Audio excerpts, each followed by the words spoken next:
One of the things that has always interested me, well, very much interested, I'm the type of person who reads just a ton. Like I'm probably the most boring person you'd know, but I do the research. And I'm always puzzled by how governments come up with decisions. Like some of them are just so incredibly bad. And I'm not talking about, I expect them to have no economic sophistication. You know, I remember talking to somebody who was in politics, an elected member, and they asked me about, you know, what is politics? And I said, well, you know, essentially it's the study of incentives. And I told him a little story. It's about this little Catholic school in the Bronx and a grade 3 class. And the one person there who was Jewish was Nathan. Everybody else was Catholic. And he comes in one day to class and the teacher goes, I've got $10 for the person who can tell me the greatest person who's ever lived. So a little girl puts up her hand and says, well, I think it's Mother Teresa, because all the incredible good work she did throughout the world and told us the power of selflessness. And teacher says, that's a wonderful answer, but not quite. Another little guy put up his hand and said, well, I think it's Michelangelo, because look at his works of art. Hundreds of years later, we are still celebrating the glory of God. So that's a great answer. And then Nathan put up his hand, and he said, I think it's Jesus Christ. And she goes, well, you're absolutely right. So at the end of the class, Nathan goes up and she says, you know, Nathan, I'm really impressed that, you know, with your background that you understood that Jesus Christ was the greatest guy. And he goes, hey. Everybody knows that Moses is the greatest man who ever lived, but business is business. And that sums up economics. So I always had this great advantage of, you know, trying to get inside of what it's like. I can read about it, I can hear reporters, but that's different than being in the room. And that's what gave me this idea. This and something I talked with Martin Armstrong about down at his conference, that it's just valuable to get an insider's look at that. So I started to think about, well, who can I get to do that? Because it requires a lot of candid, you know, reports. A lot of people are way too guarded. And then I decided, well, I know somebody who I can get, who became an alderman council person in 1984, became mayor of Vancouver in 86, became the head of the Liberal Party in 1993, won 3 successive elections, the biggest margin of victory in the province's history, and he owes me. And that's why, and I phoned up my brother Gordon and I said, you know, will you come and do this? And he's always been a big supporter. As you saw, he was in the polar plunge, not because he wanted to, it's because I asked him to. And because he, by the way, I'll put this plug in, nobody as premier has ever paid more attention to people with intellectual disabilities than him and his government. And man, has it ever been a big change for us as an organization.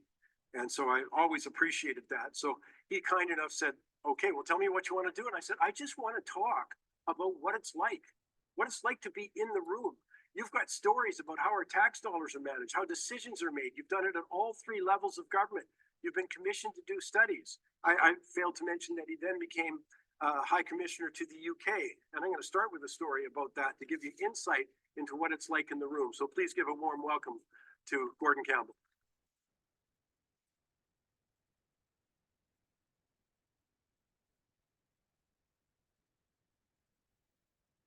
So Gord, first of all, we appreciate you doing this. And I wanted to start with a story that I know from when you were doing it, but the public doesn't know. And that's what I'm going to take you to be High Commissioner. Yeah. In the UK, you have to picture the UK High Commission was on Grosvenor Square, maybe the most expensive real estate, you know, in the Western world. We also have Canada House down at Trafalgar Square, which was basically not being used.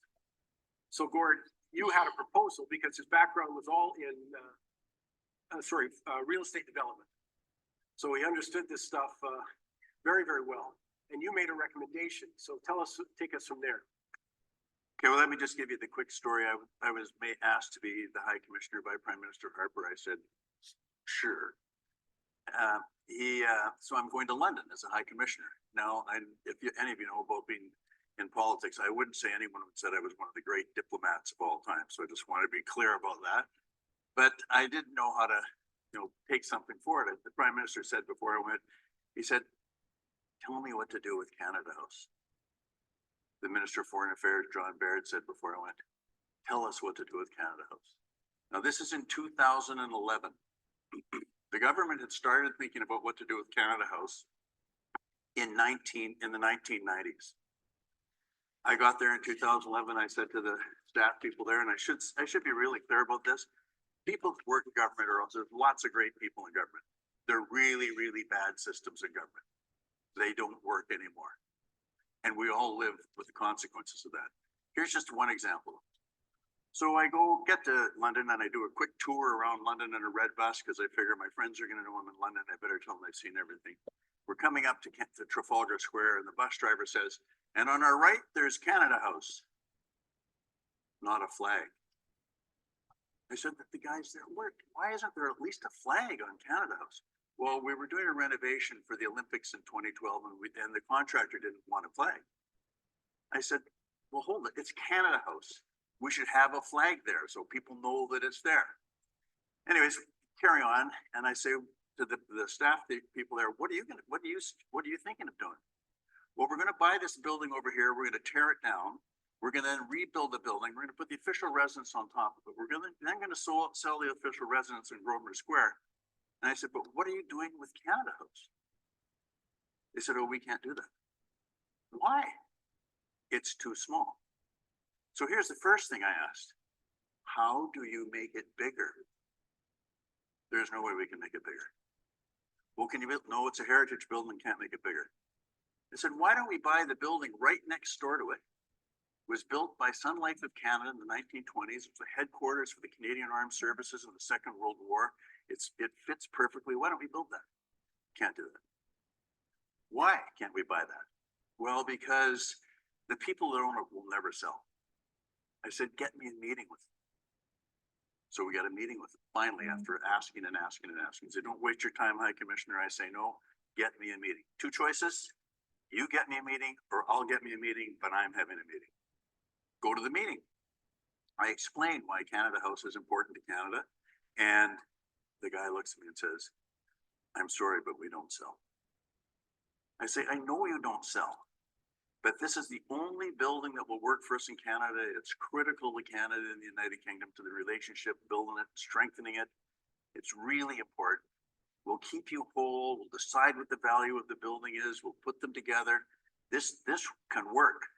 The guy says, well, we don't sell, but I'll go and ask my board of directors.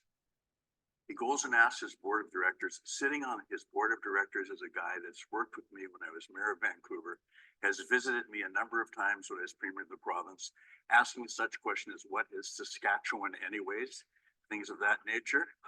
And at any rate, I don't know, I'm sure that wasn't the only reason, but they decided to sell us the building. So they sold us the building. We redid Canada House, totally changed it, made it. Every province in Canada House in the United Kingdom has its own room with its own furniture, its own artists, its own carpets. Everything is, so it's Canada. It's the whole country from coast to coast to coast. We did that. We sold the place on Grosvenor Square. And for the first time in history, we sent $330 million home to Canada. It never happened before. This is what's important. When we were doing that project, I said to the group that were there, and they're all good people, I said to them, you should all understand this. There's one client here, and it's me. We'll make 1,000 decisions as we go through this. I'll probably make 250 that are wrong. Tell me when they're wrong, we'll fix it, but we're going to get this done. Now, just to go back, that was 2011. We opened the renovated Canada House to actually very positive reviews in December 2014. When I asked them initially how long they thought it would take for them to get the project done, this is in 2011, they said, we think we may be able to do this by 2017. I said, you guys, that's 50% longer than it took us to fight the Second World War and win it. It's one real estate development project. And, the committee structures in government, the checking over, they're afraid of taking responsibility for decisions, takes time, more time, more time. And by the time you're at that time, you've forgotten why you started to do it to begin with. So I think it is a good example of just systems getting in the way. And I honestly, when I was in London, I kept saying to myself, God, I hope it wasn't this bad when I was premier. And then I thought to myself, God, it probably was. So anyways. Let me ask, but it seemed that me knowing this when Gordon was there, they were not motivated by the amount of money we were talking. Back to Canada, the annual operational savings just were not front and center of everything, to the degree was, I don't want to be responsible for this. Yeah, I don't want my name attached to it. That is a real challenge in government. Frankly, it's a challenge that we have to demand the government meets. They forget it's not their money. And I used to ask myself all the time in London, is there value for a Canadian that not just even, but that I'm here doing this? What am I doing that can possibly add value for Canadians as the High Commissioner? What are all the other 250 people in the High Commission? What is it that adds value? Thinking like a taxpayer. I had a colleague when I was in Victoria. His name was Rick Thorpe, and he gave me a poster that said, "Think like a taxpayer." And it's one of all of our challenge. I think people are now, to be blunt about it, I think they've kind of a little bit given up. 66% of our economy is government now. It's government. It's the federal government, it's the provincial government, it's local government, it's regional government. 66%. You know, I've been alive for a long time. Believe it or not, it doesn't look like it up here. I've been alive longer than Mike. Way longer. But government really has never stopped growing. And I read a column in the Globe and Mail the other day by a couple of people that had been very involved, one of the top guys at the Privy Council, saying government's grown too much. But every time we suggest we should shift it, we should tailor it, we should focus it on the issues that are really important. Not, for example, the other day I'm watching television and I saw an ad sponsored by Canada for aquatic swimmers of Canada. Now, I'm not sure that's where our top priority should be. I'm not saying anything wrong with aquatic swimmers, but I think there's a lot of other things we should do first. And all of us in this room, as I look at this sort of demographic, we better understand this. We have not paid for all the services that we have consumed, and we are not paying for the services we're consuming right now. And that is costing billions of dollars. And I'm going to be dead before I really see how bad that is. My grandkids are not. And it's time for us to say, stop this, you're done.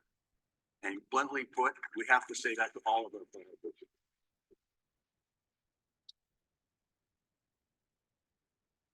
It's interesting, your comment, just your observation, you think people have become numb to it. This week's Money Talks, I'm talking about the ArriveCan app that was, could have been reproduced. It was reproduced by a tech person in a matter of hours. The budget was $80,000. It came in at 675 times higher at 54 million. And Gord's, I'm always saying this, and I can give you examples nonstop about money that has clearly been wasted, maybe questionable too. In that case, there's an RCMP investigation ongoing, but incompetent. And that's what, I feel that you dealt with, directly when you're not motivated by money, when it's not measured, when performance is, did you see the CBC giving out bonuses? Like, I couldn't stop laughing, and then I started to cry. How can that organization, where they found 8 people in Newfoundland watching the TV, that was it, given on what possible reason could they be bonusing the people? And yet they do. We know that there's 79,000 more federal government workers since 2015. We know about the federal spending, but you should know about the tax burden that you're paying. I heard that groan there. The truth is, it's not just the feds, it's the feds. It's the province. So when I was elected, I ran in the 1990s, and I was elected in 2001. I was running for the election in 2001.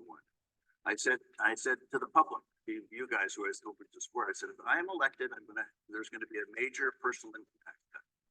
Now, here's one of the things that everyone should remember about government generally, and probably the public. We all are up against the tyranny of the status quo. It is tough to make change. right? We also are all affected a little bit by what I call wishful thinking. I wish it was easy. And then willful blindness. I won't pay any attention to that. So when you say in public life you're going to do something, I think we should expect people to do it. So I said it's going to be a major personal income tax cut. Between the election and when I was sworn in, I called in the finance minister and the deputy finance minister. And I said, I want to find out, I want to discover what we should do in terms of creating a major personal income tax cut. The deputy minister of finance was a good guy. First thing he said to me, I don't think this is a good time for a personal income tax cut. First thing I said to him, I think it's a really good time for a personal income tax cut. Because I just ran for a month saying we should have a personal income tax cut. He said, well, maybe we could get it 5%. I said, no one will even notice 5%. So we talked for a while, and this is for the people that say it can't get done. It can get done, but you have to decide to do it, and you have to decide to take the hits for doing it. After our meeting, we decided it's going to be a 25% across the board personal income tax cut. I was sworn in on June the 5th. On June the 6th, it was a 25% across the board personal income tax cut. And on top of that, there was a commitment to balance the budget within 3 budget cycles.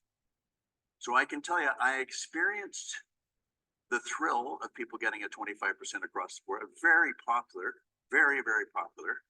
And so popular, in fact, I was on the ferry at one point and I was standing at that special urinal in the men's place, and the guy comes up to me and says, would you mind if I shake your hand? And I said, could you give me a minute, please?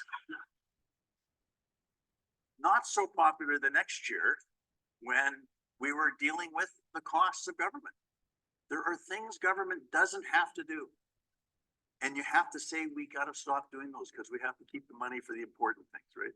It's a tough road that we give people, but we gotta do it. And here's the thing, don't give up because it can be done, but you're a big part of it. You've got to tell people, I'm not accepting that anymore. If you have an MLA or an MP or a city council that does things that you don't like, you should let them know directly, I'm not going to support you anymore. You lost my vote.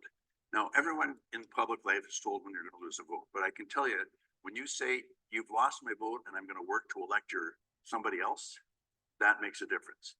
All of those elected representatives, anyone that comes back and says, I can't do anything about this, shouldn't be there. They can all do something about it. They decide not to. And it's time for them to decide to do something about it. So we put money back in people's pockets and they make their own choices, and we'll do way better in the long term if we do that. That's every level of government, by the way, every level of government. Let me ask you about healthcare.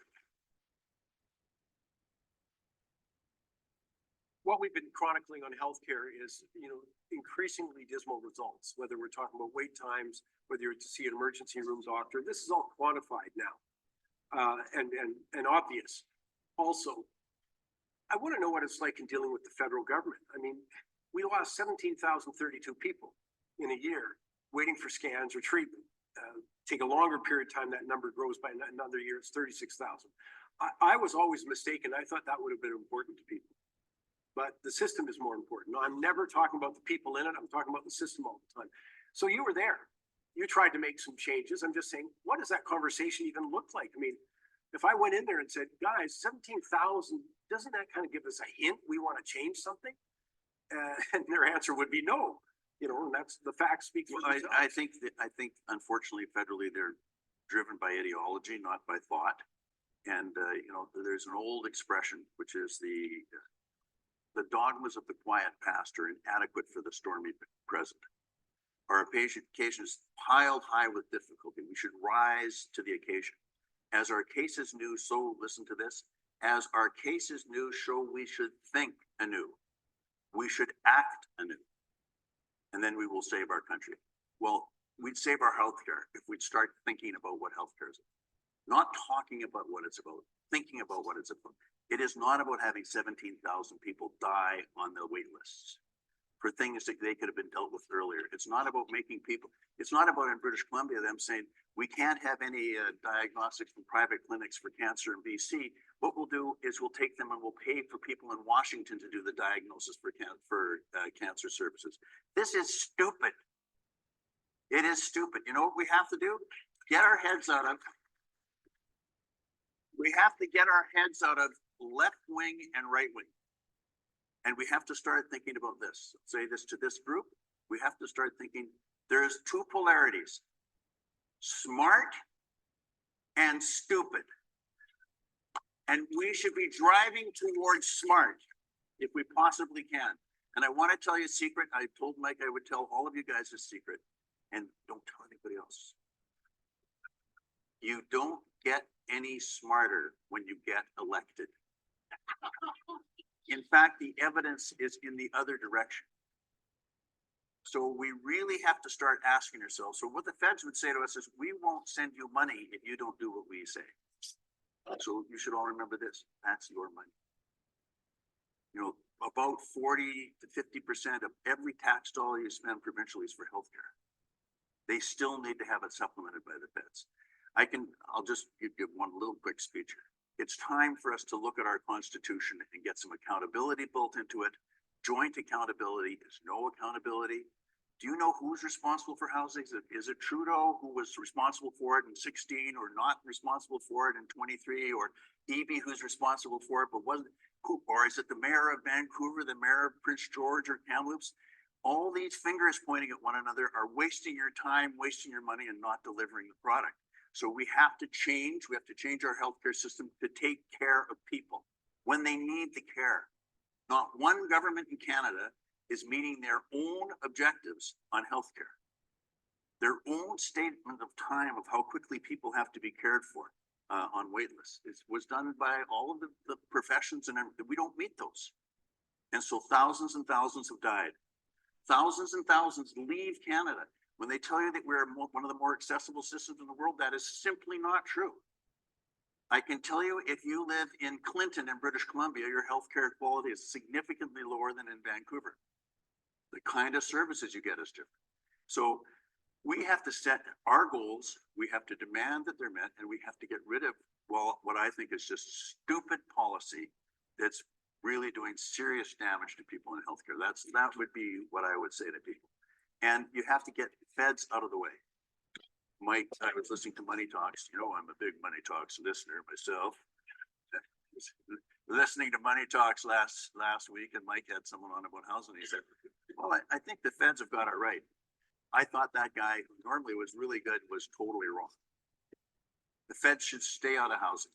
They should take off the tax off the GST, but don't start conditioning. As soon as you put in conditions, you've got committees, you've got inspectors, you've got reviews, you've got stuff.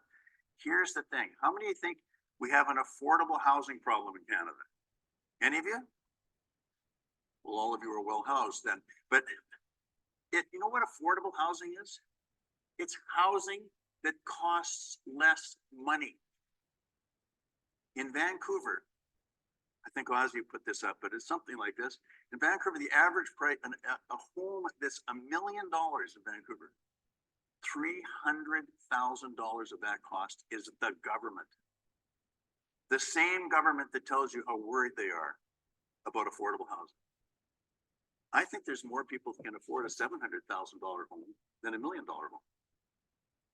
But none of them. You listen to what the government say, they are always adding costs. And think about this, when you talk about supply doesn't reduce material costs. Supply doesn't reduce labor costs. You know, supply doesn't reduce the amount of time it takes to when your permit goes in to when it comes out. Supply is not going to reduce it if the financing costs. Supply does not reduce land costs. All of it is about adding costs. So we have to demand that government stop taking costs. In Vancouver, roughly $20,000 a unit for the property purchase tax.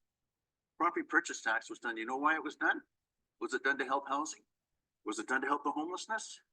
Was it done to help with healthcare? No, it was done to get more money for government. That was what they said at the time in '87, and that's all it's done.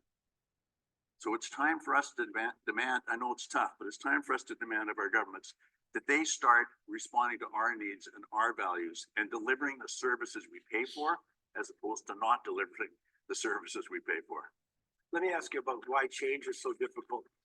I talked with our Auditor General, Karen Hogan, Federal Auditor General, And she said, basically, once a second department is involved, like, so two, it crosses department, says, basically said, that's a guarantee no one's responsible.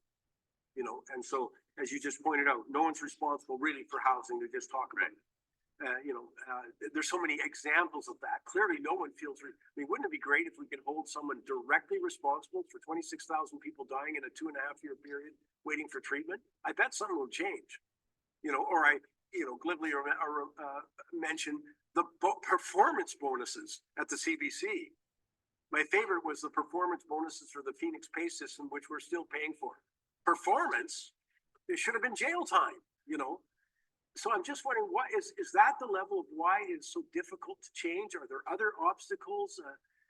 Well, we've had in some of the discussions over the last couple of days, I think we hear this in business and we actually have to think about it in public life as well, right?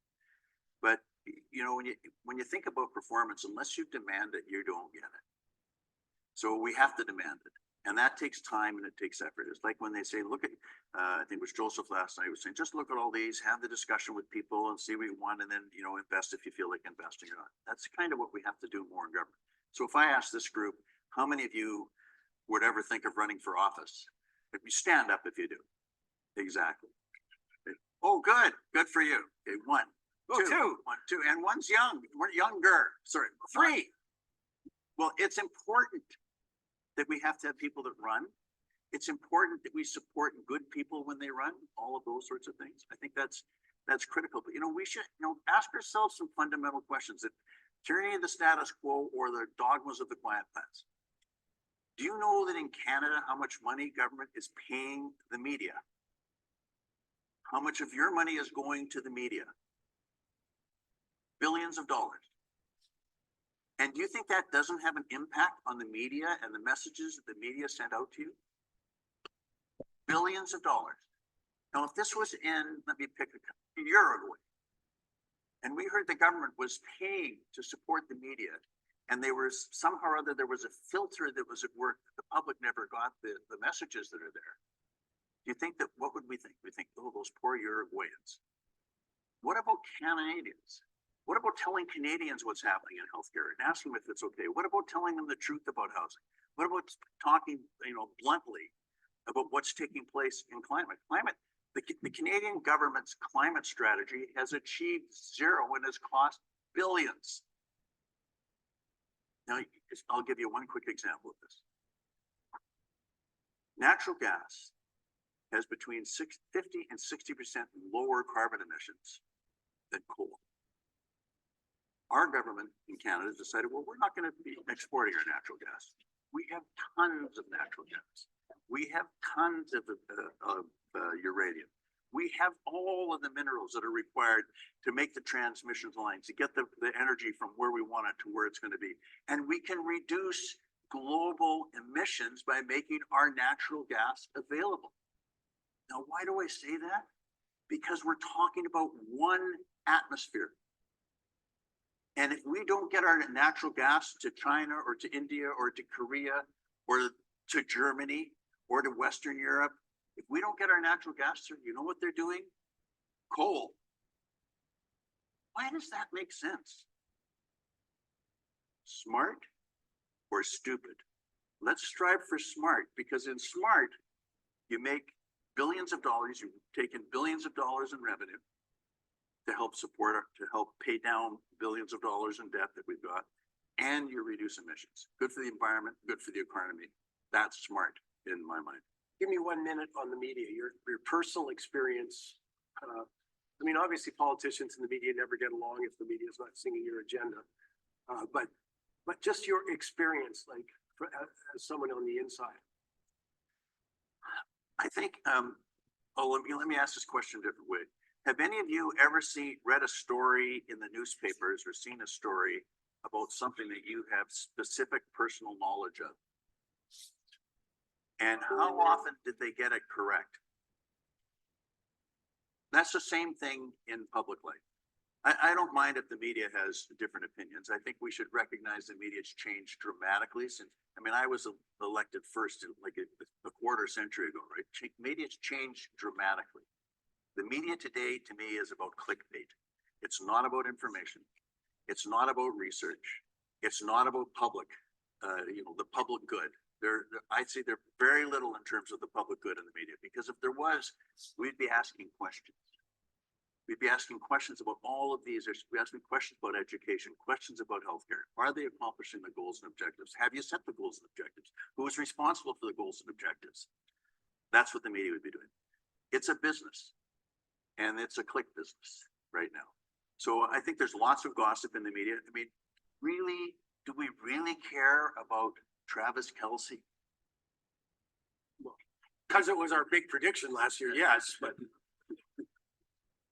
Yeah, but I can't remember if you said it was going to be Taylor or not, but it's just, it just is, we all have to sort of kind of step up on this if we possibly can. And it's not just for us, but it's for all of us. It's for all our communities. It's to step up in Canada. I think in Canada, we should recognize this. A lot of the myths we've been told in Canada are not correct. We have to step up to those and look them in the eye and say, this is what's right. This is what we should stand for. And I can tell you this, I was elected, I'll tell you one last story, Mike. Got 4 seconds. Okay. I've done a speech for a Governor General's conference on young leaders. Well, this is a good example. I asked how many of them were under 40. 2. I said, okay, well, first of all, you're not young leaders. You're 40 plus year leaders. But a guy came up to me after my speech and he said, I was thinking of running for office, but I don't think I will because it's not rewarding enough. And I said, well, you know what? It may not be remunerative enough, but it's the most rewarding thing that you can do. If you know what you want to do and you're willing to go to work for it, and you can look in that thing called the mirror. And so at least I tried to do what was right. And so I think it's something we have to do way more to encourage people to be involved, stand up for them, and recognize they can completely disagree with you and still be good people, still be trying to do something, still be trying to make a positive contribution to all of us. So I'm going to close with this. So I can tell you the other thing that makes a big, you don't all have to run for office. You'll be glad to hear that. But it is great when people actually reach into themselves and give something to somebody else.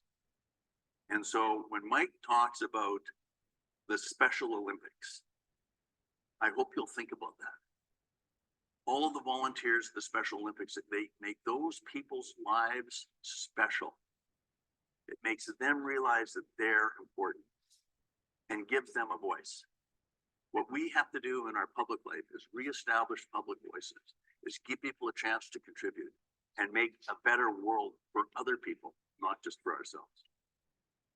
well, first of all, Gord, I look forward to having everybody join you in the polar plunge. So keep that in mind. He'll be with me and Ozzy on English Bay, which is terrific. Don't worry, I'm not getting a Speedo. Okay. You're not? Matching Speedos.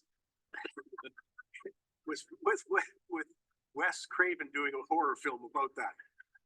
But Gord, thanks so much for sharing with us here. Please feel free to come up, chat with him if you have other questions.